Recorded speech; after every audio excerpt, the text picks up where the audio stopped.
Okay, so our next presentation is from Lorraine Lovett, who has introduced herself this morning. She's the Senior Improvement Lead at the Clinical Excellence Commission for the Older Persons Patient Safety Program.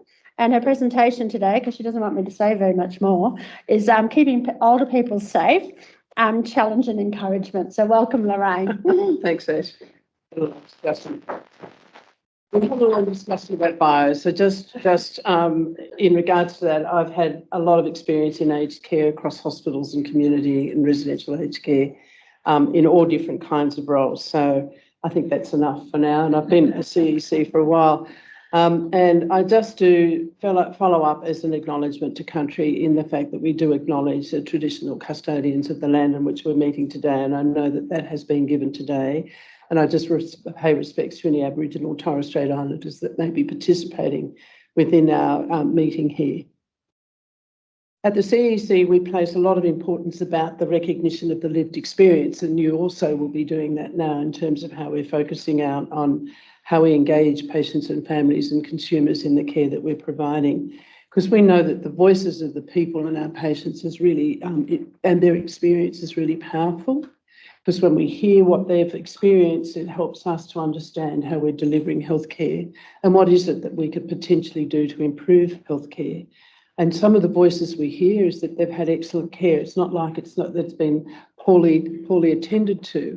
It's when those instances do happen where families are saying to us things could be improved slightly or better, that we need to listen and work out what we can do. So the Older Persons Patient Safety Program, very briefly, is a program that's grown out of the Falls program and the pressure injury program that we had at the CEC. Falls with Marie Connolly, whom you know, who lives in Western New South Wales, and Ingrid and I have been driving the Fall program. And we began some thinking some time ago, well before Comprehensive Care Standard came in, about how do we look at this differently? What do we need to do that's different? Because the person who falls potentially ends up on the ground or the floor or wherever. There's a lot of contributing factors as to why they've fallen. So there's a lot of things that we need to be thinking about. So we started looking at how we could factor our program or run it differently. But our aim really is here, and you can see what our strategic priorities are. And I'm not necessarily going through all of them, except we do want to work and have been working very effectively with LHDs in looking at how we're now delivering the message around safe care for older people. But also I want to highlight leadership. And when we talk about leadership, and as I said to Adrian this morning, his executive leadership is really significant to support you and to give that down through all the across the areas. But the leaders are you in this room. You're our future leaders. You're the ones that are going to make the difference in providing that care, and you're the ones that will see things that you know you can drive to make an improvement. So that's where we'd like to support you when we talk about leadership, is what you can do on a day-by-day to make a difference. And it only has to be a small thing to make a difference to somebody in their care. And that may be with your colleagues, just together as staff working together, and more effectively in how we're relating and improving care with our patients that we come in touch with. And I think Ash talked a little bit about data and data intelligence and how important that is. So how we understand the information we put into our clunky IM system and how that comes out and how we actually talk about it at a ward level. If we've had an incident, what can we do to make a difference? Do we need to, can we share that at a ward conference together as a multidisciplinary team to look at what are the opportunities for driving improvement? So we're trying to walk away from the silos of care where we've had falls and we've got falls committees and we've got pressure injury committees. We've got people working on cognition and delirium, and how does that all come together? And it is the standards that we've heard before. And for us, we're really around the Comprehensive Care Standard, obviously minimising harm and partnering with consumers. And what does that mean in engaging with families and carers as well? And that's where we've developed our comprehensive care minimising harm model, and it's around looking at what the challenges and the opportunities are for us. So I just thought I'd do this, and we're now thinking when we came together to put this together, as we looked at our hospital-acquired complications. So we are talking about, at this point, what happens in hospitals. And in hospitals, when we have an incident, a fall, a delirium, and a pressure injury. And the green bar at the top there is hospital-acquired infections, which I'll come to as well. That is reported, and there are key performance indicators each LHD has with the Ministry of Health around those complications and when they're occurring. You're not doing too badly. The bottom line at the top there is yours in Western New South Wales. So credit to you in terms of where you're placed.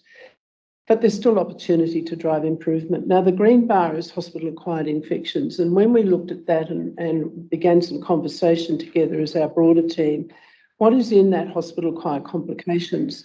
The navy blue bar is hospital-acquired urinary tract infections, and the green bar is hospital-acquired pneumonia.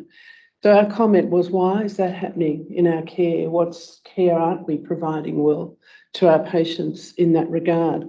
What are the improvements that we could drive in terms of can we reduce UTIs and pneumonia? There are very many reasons why people get both, but more particularly pneumonia.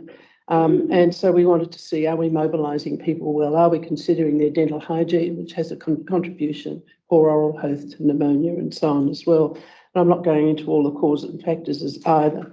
But you're not travelling too badly, sorry, you're travelling well in regards to where you see the bottom graph for Western New South Wales. So congratulations to you as well.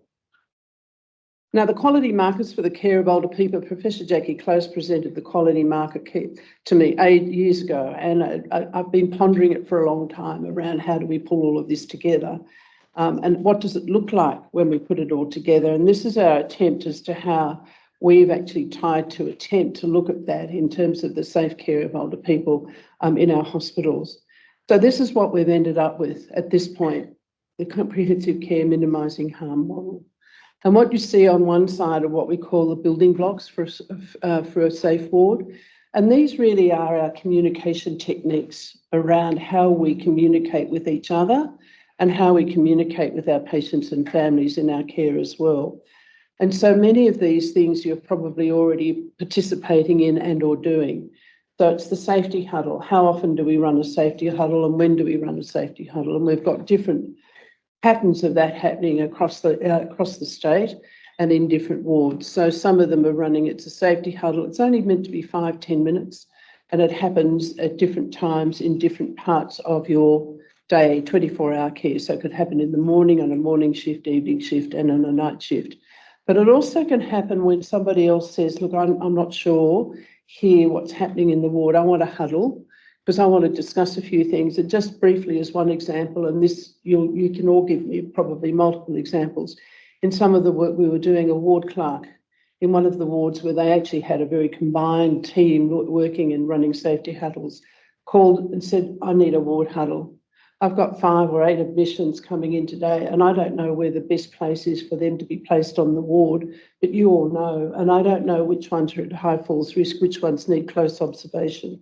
Can you help me? So they quickly did some shuffling and together were deciding how they were going to manage that bed flow for that day. That's just one small example.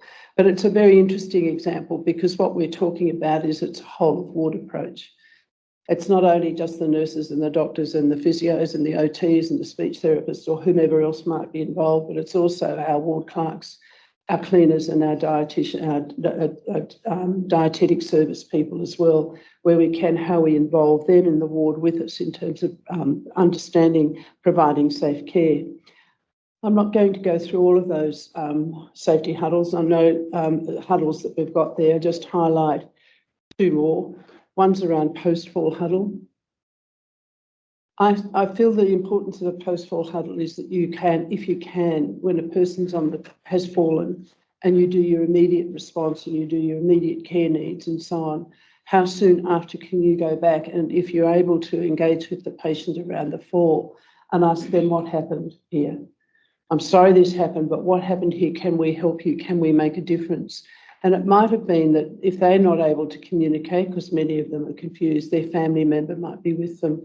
And we may well have missed an opportunity in providing care. And very often it's been said today numerous times, the falls happen beside the bed or they're happening in the bathroom. And often that's related to a person getting up and wanting to meet their personal care needs. And it could be around toileting, it could be in the bathroom. That's a very complex environment in the bathroom, and we don't know really what goes on in there because we don't see in there readily if we're not with them.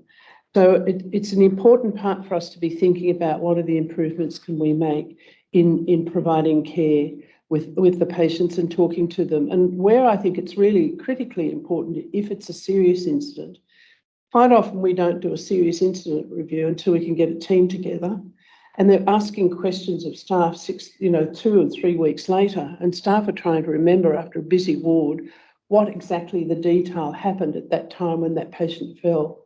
So if we're better informed, we've got better ways of feeding into that complex process of interviews for those serious interviews, the serious incident reviews that we do. But again, you can see in this model at the middle is what matters to me. And this is around how we engage more effectively with patients and families and carers, and how we can have that conversation in a meaningful way, engaging with them. And if we're not able to talk to the older patient who's confused and may not remember us from one moment to the next, it's how we can engage with families and carers around, well, can you help us with what you do at home to care for this person? What is it that we need to know that might make a difference to us in providing the care while they're with us? So this is what I want to talk to you briefly, and I'm just going to go through this now. So Mr. Long is a patient who's had a fall at home. He was noticed by his neighbour who comes in each day, and he was on the ground. So she called the ambulance and he walked in, he came into hospital. He normally mobilises at home, living independently with a wheelie walker, and he's a little bit confused. So when he arrives at ED, there's a whole pile of things that go on, and that already the investigations and so on are happening. And in his case, he might have had abdominal pain or some other acute problem. But what we need to think about is how we're going to care for Mr. Long. So does he have a family? And can we talk to a family about if he's been living at home? What is it that we need to know about him? Has he been able to prepare meals? Is he malnourished? Has he been eating and drinking well? Has he reached that tea and toast syndrome where he's only just having a cup of tea and sweet biscuits for breakfast or lunch or dinner because he can't be bothered cooking for himself? Is someone else coming in and helping him? These are the things that we should be thinking about. And I could say, in my experience with aged care, it's one of the most clinically challenging areas that we're in because there's so much that can happen and be going on. But it's also the most rewarding if we understand the things that we think might be happening with that person. So how is he managed with his active daily living? How is he showering? Is he doing that well? Can he get to the shower well? But is he now in our care? He's acutely unwell. He's on a wheelie walker. What's his mobility like? Is he safe now, do you think? Because he's acutely unwell. He's got confused. Is he safe going to the toilet? Do we need to put a plan of care in place to assist him to go to the toilet? These are sorts of the thinking that should be happening in our heads as we're beginning to look at that admission process and look at what we need to think about in terms of putting the care plan in place. And again, we've heard about medication review. What medications was he on? Do we need to get involved with the pharmacist to do a medication review? And I could go on and on in regards to some of these aspects of care, but also end-of-life care, and particularly perhaps some of those patients who are transferred out from residential aged care, have they come with an advanced care plan?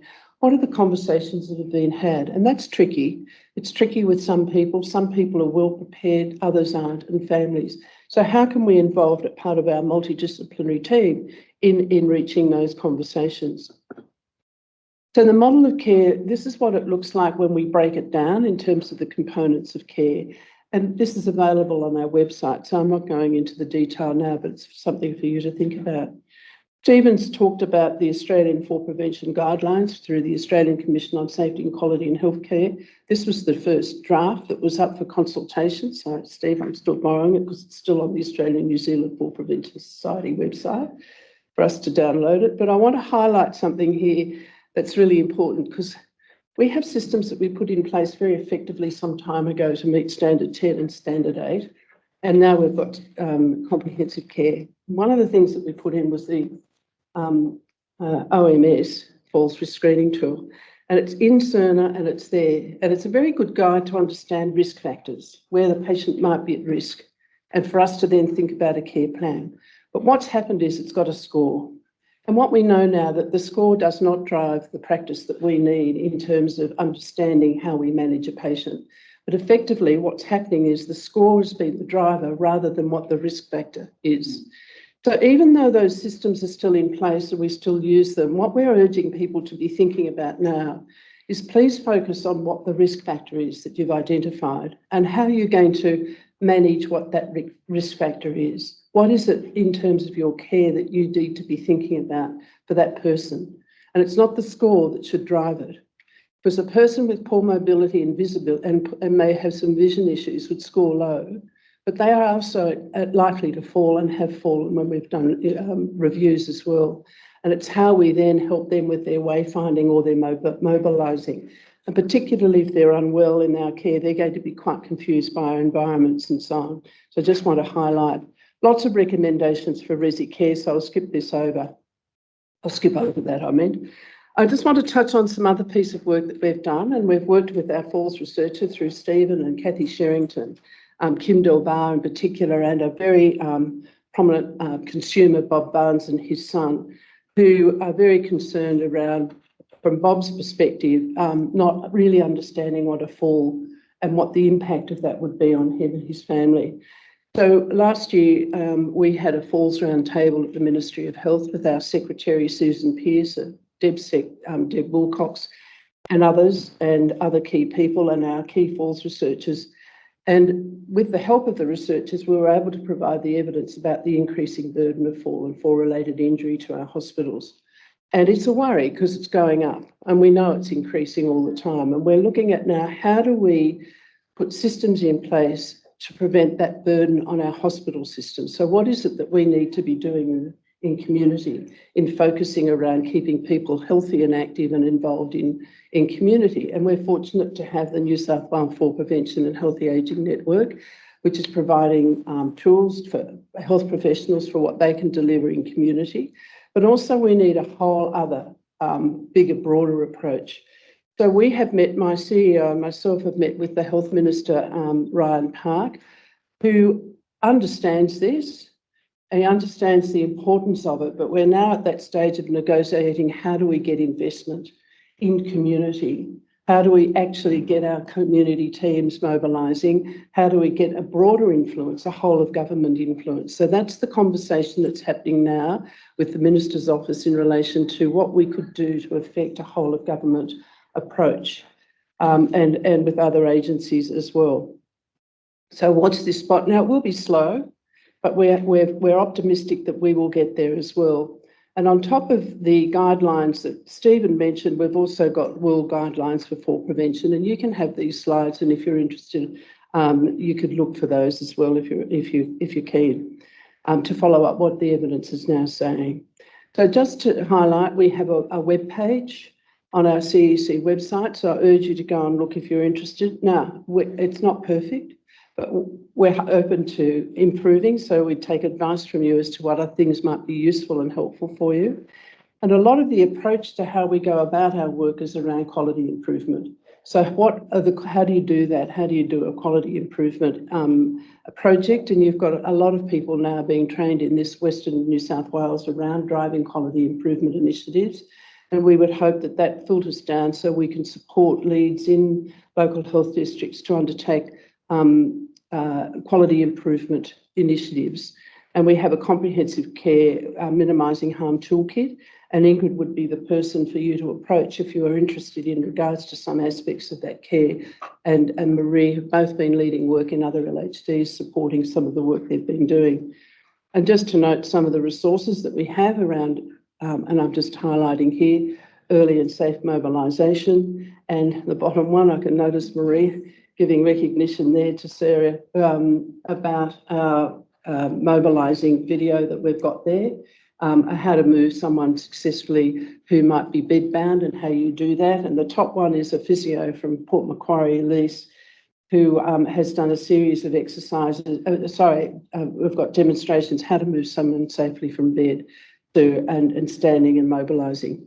Now, why we say this is really important, because we know people are more and more deconditioned when they come into care, And we also know that many people can be left in bed for a long time before they actually get to see a physio to help them up.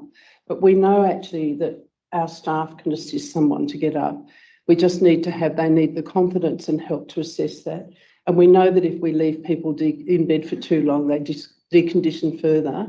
They're already very deconditioned, as we know now, when they're coming into care. So how do we help them? How do we help them up in the morning to be eating by the side of the bed for their breakfast? How do we mobilise them just to the end of the bed and back, even if that's all they can do for that bit for that day? How can we help to get our patients in the best condition that we can while they're in our care before they're transferred on to wherever, unless they're in residential aged care? And when they're in residential aged care, how can we optimise their life so it is much more home-like and comfortable for them in our care as well? So this is April Fool's Month, as you know, and that's why we're here with this forum as well, apart from being our annual our network rural forum. But just to highlight also in June, we have our annual forum, which will be held face-to-face at the Wesley Centre in Sydney. Some of you may have already been attending those over years, and we welcome you if you're able to come, but it's also going to be available virtually. And some of the presentations that we've heard today, we'd encourage you, if you feel you'd like to present at our forum, because we do invite abstracts from and have a variety of people from LHDs presenting on some of the good work that you're doing. And it's a good opportunity to share that as well. So we'd be keen to hear from you. And Stephen here would be happy to hear from you in terms of abstracts. We've got a call for abstracts out now. So if you're not clear as to where to go to find this, just Google the New South Wales Fall Prevention and Healthy Ageing Network. You'll see it anyway when you get these slides.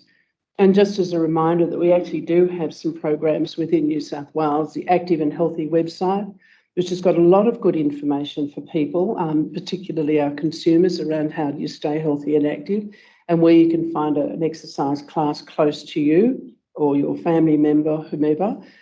Not perfect yet, it's evolving. And also the Get Healthy website as well, which is a coaching website through New South Wales Health that offers a series of coaching.